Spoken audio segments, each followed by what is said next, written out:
So I'm here with Mike. Mike, you work on the forums for Ubuntu, don't you? That's correct. Okay, so what's your role there?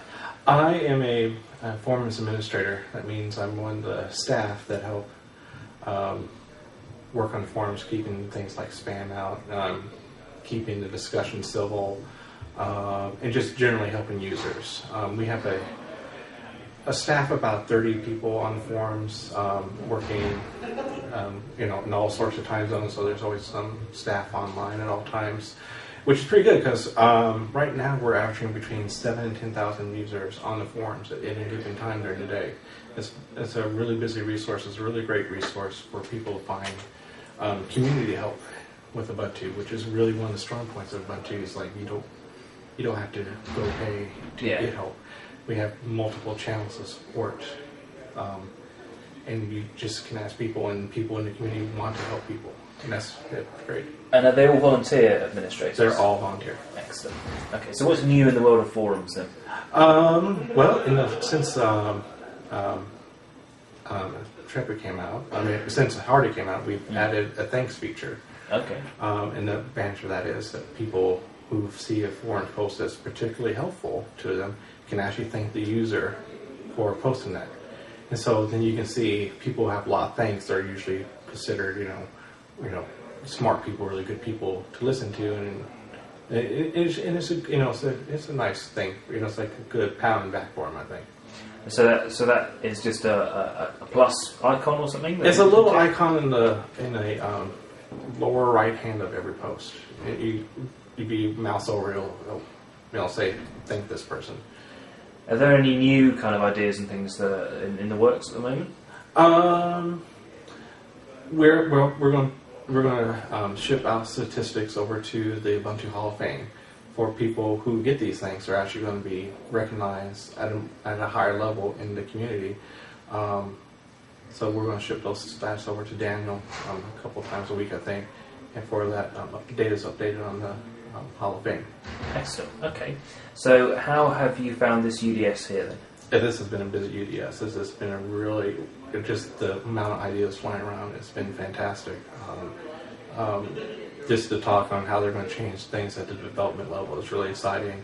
And just the talks we've had in the community track have just been really focused and really tight. This is going to be a great release. What sort of things have you been looking at in the community track? We've just been talking about better ways for people to contribute in the community. What tools do people need to do things, do better job? What things are missing for people? There's going to be a session this afternoon about a Ubuntu Help Wanted, so people can actually ask, the community, like, hey, I need help with this. So we know there's better lines of communication. So how would that work? That would be members of the community who want help with something? Actually, I'm not sure. That's the reason we're going to talk about this afternoon. So I've just been kind of hearing about it peripherally, but it's going to be, I think it's going to be, from what I hear, it's going to be a good thing.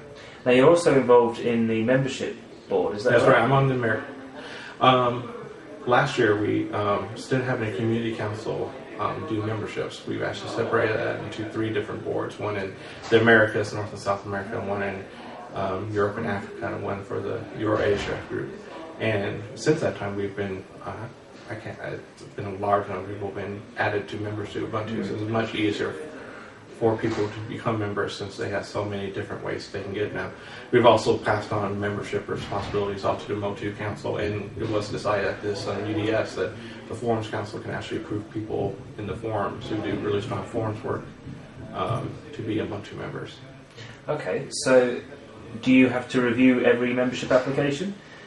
How does it work? I review every membership application. It does come to the Americans board because I am a member of that board. Yeah, sure. And we usually encourage people to apply in the geographical location that they're in. So in the Americans board, we get maybe about 10 or so a month. So it's not that big a deal. You just look at their wiki launch batch page, and most people do a really good job. And it's one of my favorite parts of Ubuntu, just learning about all the different people and reading what they've done for Ubuntu, because it's just amazing. What sort of things do you look for when you're looking at people and assessing their eligibility?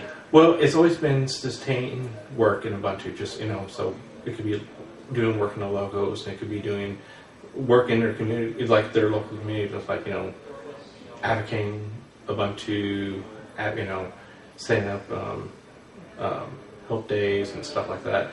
They could also, they could do work in forums. They could be, just developers, or there's just multiple tracks what you can do. It just, matters what the individual strengths and weaknesses are, what they want to do. Okay, cool. So, what do you think is the main thing you're going to take away from this UDS? It just the whole. It was just an attitude the first day, like that we're with Jaunty, we're going to scare the other operating systems out there. We want Jaunty just to rock everybody's world, and I think that's spread through all UDS, and hopefully the next 6-month cycle is going to be great, and we're just going to really put an operating system out in next April, just going to knock everybody's socks off. Excellent. Well, thank you for talking to me, Mike. Thank you, Don.